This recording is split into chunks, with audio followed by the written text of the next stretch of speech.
Good morning, Staples. It is Thursday, December 18th. I'm Alex.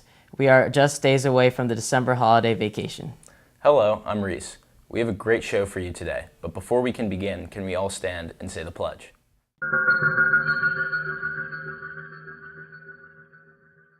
I pledge allegiance to the flag of the United States of America and to the republic for which it stands, one nation, under God, indivisible, with liberty and justice for all.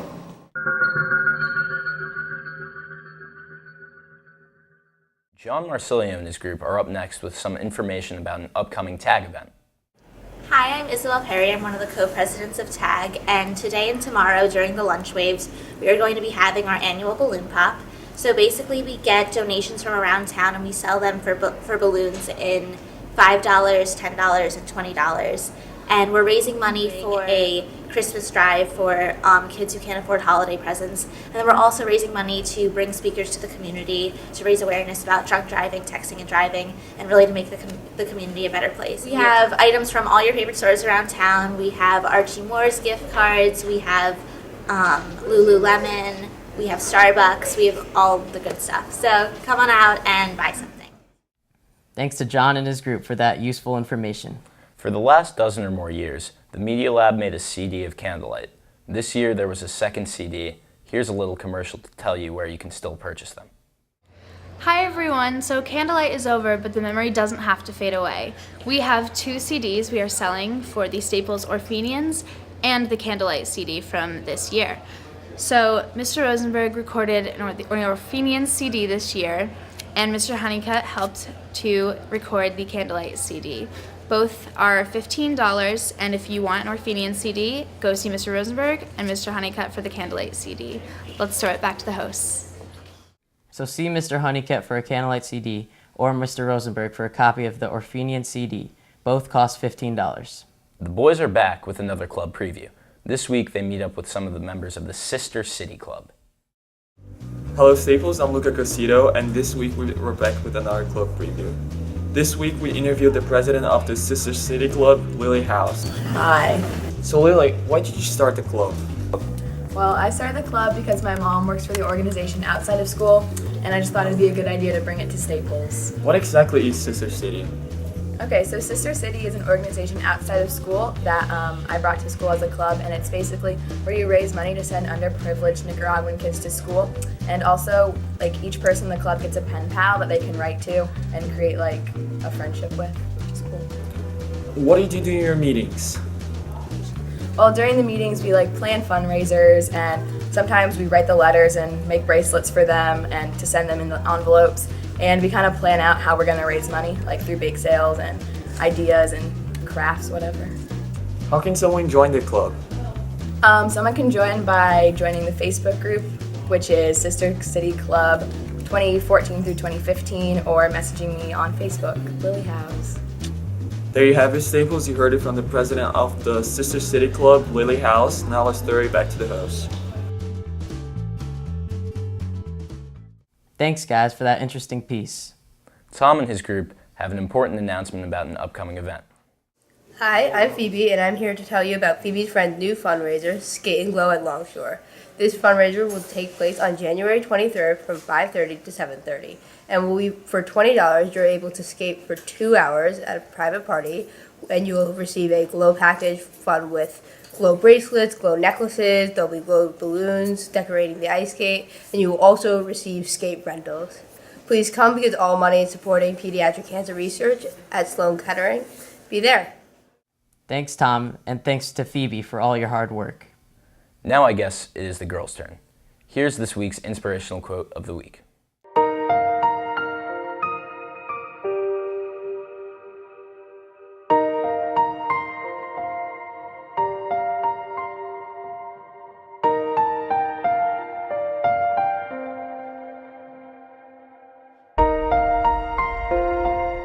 It is impossible to live without failing at something, unless you live so cautiously that you might as well not live at all. Of the week. Thanks, girls. We always look forward to these fun and uplifting pieces. There's a big event in the Black Box Theater coming this Friday. Here's Mr. Roth to tell you all about it. Hi, my name's David Roth, and I'm here to tell you a little bit about something that we're doing this Friday during period 4. Our Theater 3 class and an audio production class are putting on a live radio broadcast of It's a Wonderful Life. It's a script that was originally written in 1947 when radio was the most popular form of broadcast over television. And we're using their original script with original commercials, and the actors are providing all of the different voices of about 100 different characters, and the audio production kids are doing all of the sound effects live.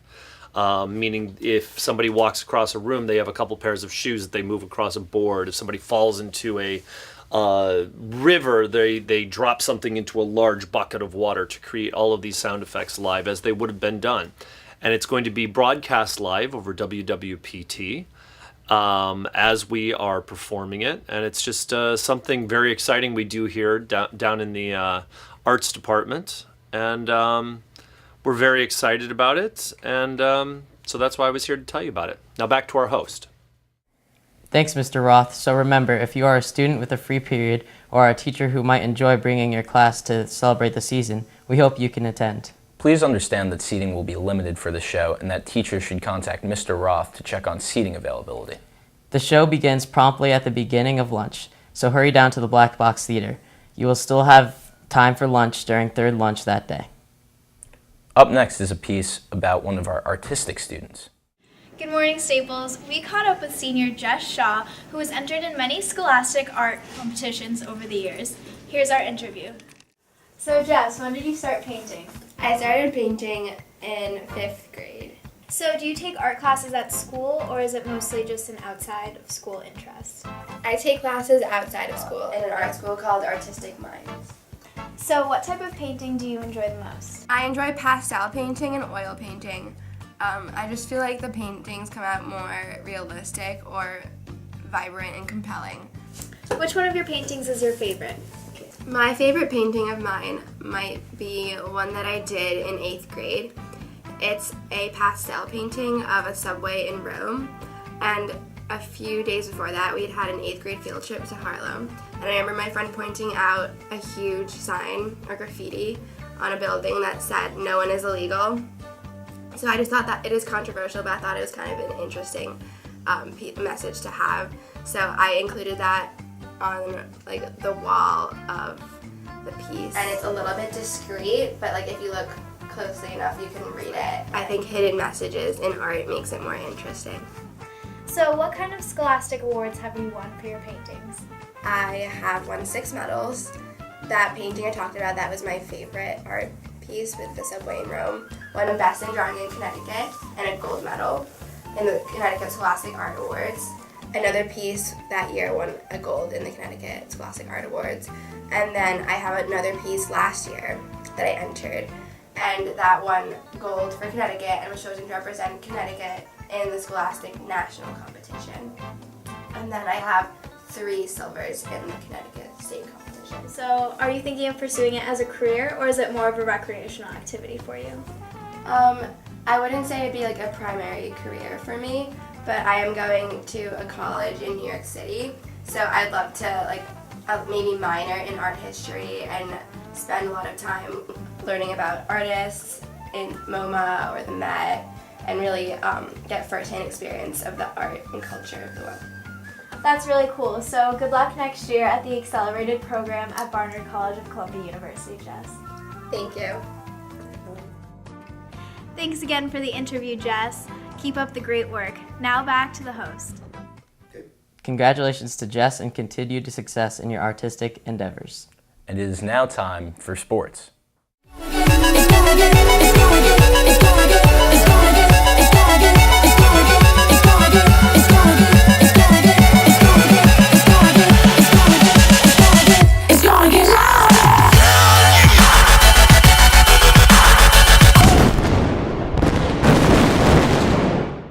Hello, I'm Mike DeAngelis. The winter sports season has begun, and that means sports both here on campus and off campus. One hugely popular sport is rec basketball. We have some reactions from freshmen and sophomores about their first games. Tuesday night was the greatest night of all, the start of rec basketball. So we ran around school and asked kids how they did and what's the difference between freshman and sophomore year. The biggest difference is obviously we're older and more intimidating. Last year, gotta say I was pretty intimidated at the sophomores. So, I mean, it's good to be the older people. It helps us get the W. I think it's a lot better than last year because as a freshman, you're a little intimidated by the sophomores, and now as a sophomore, you're a little more confident in what you can do or say. As a freshman, we were pretty afraid of the sophomores. We didn't think we could score on them. But now sophomores, we just dominate the freshmen. My team won by 15, 25-10. It was a defensive effort by Elliot Pooley. Offense, obviously, by Kenny Brill, Zach Edelman. Peter Cates played pretty well. Obviously, versus a good Jesse Levinson team, so I feel good about the season. Last night we played Team O'Neill. They're a pretty good team, but we just ended up winning in the last couple minutes. We had a pretty good game. We lost by 3 to the #1 team in the league, Team Stone. Shout out to freshman Andrew Warshawski. He had a great game. So overall, good game for us. Yeah, I think the team's looking pretty solid. I'm looking for a good year out of these kids, and I'm looking for a championship, no question about that. There you have it, Staples. That's rec basketball, and now let's throw it back to the host. Rec basketball is very popular because everyone can make the team and everyone gets to play. It is great fun. Up next is a report on one of our school winter teams. Here's a look at the ski team. Good morning, Staples. Today we are here with the Staples ski team. This is Campbell Ashman of the ski team. So Campbell, what are you looking forward to in terms of this year? This year we should be having a pretty dank season. We have a lot of our returning members back, only losing 2 kids on varsity that were seniors. So we should be having a pretty good year. I'm looking forward to winning a lot of races as a team. So what mountain does the ski team ski at? We go to Mount Southington. It's a pretty fat mountain, really small, not too far away. Nice terrain. It's a good course. It's a fun time. So do you think you have home field advantage when you go to Mount Southington? No, not really. Just because every other high school in the state that has a team goes to Southington every week with us. So there's no real advantage for going there. It's just a free for all. Whoever can win wins. So do you ever get into trash talk rallies with other teams, considering you always ski on the same mountain? We try to chirp pretty hard. It's skiing, so you can't really get that violent, but put a good word in there every now and then. How'd you guys do last year, and what are your ambitions for this year? So last year we won the regular season title, and we were .13 away from winning the state title. So considering we are not losing that many kids, we're looking to win the regular season and win the state final this year. Who will be the key players on the ski team this year? Billy Hutchison, ski team, what up? And then JT, Rychelm, Matt Bateman, and Trevor Penwell should be some excellent skiers this year. All right, thanks, Campbell. Thanks for joining us. And Staples, that was the ski team. The students who participate in our ski program make a huge commitment because they have to travel so far to reach the slopes. So you skiers have our respect here on Good Morning Staples. Up next is the Klein Challenge. Last week, the students had almost caught Mr. Klein, and Dylan Dreyfus was hot on Mr. Klein's heels, an attempt to close the gap. Let's see how he did.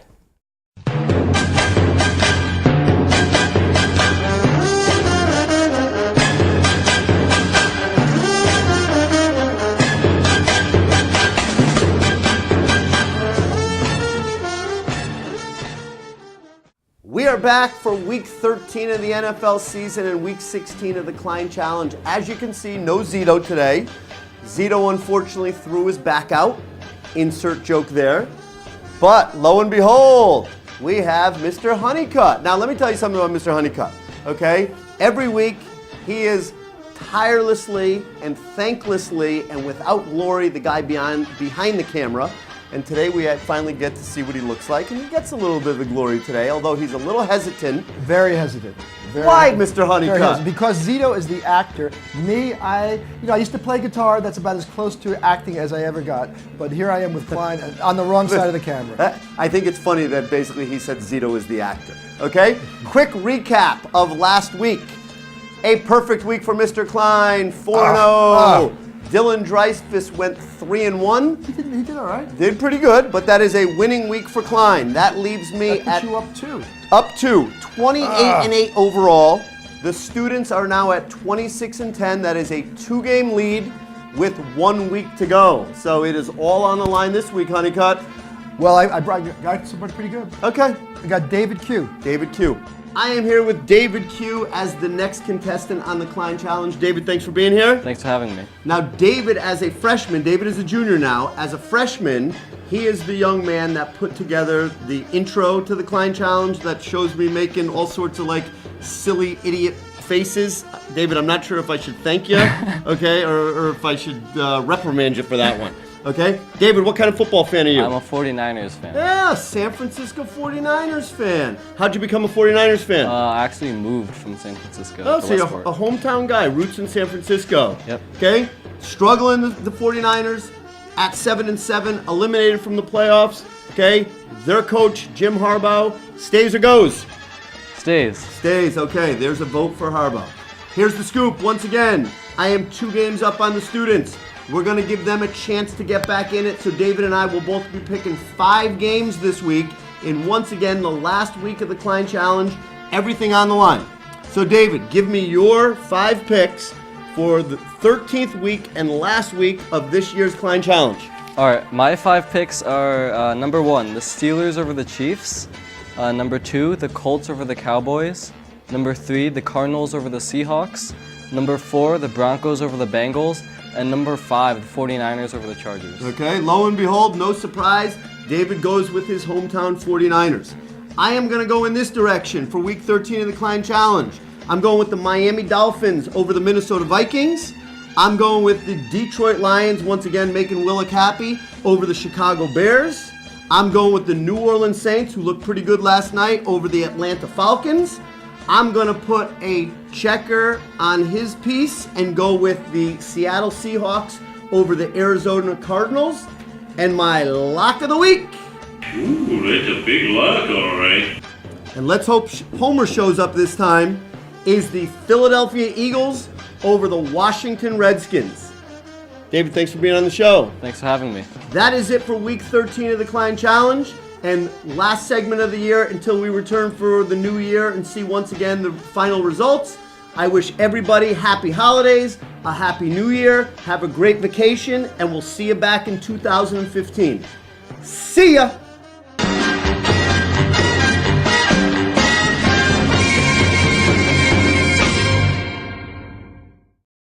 We hope that the students are able to overtake Mr. Klein and beat him out.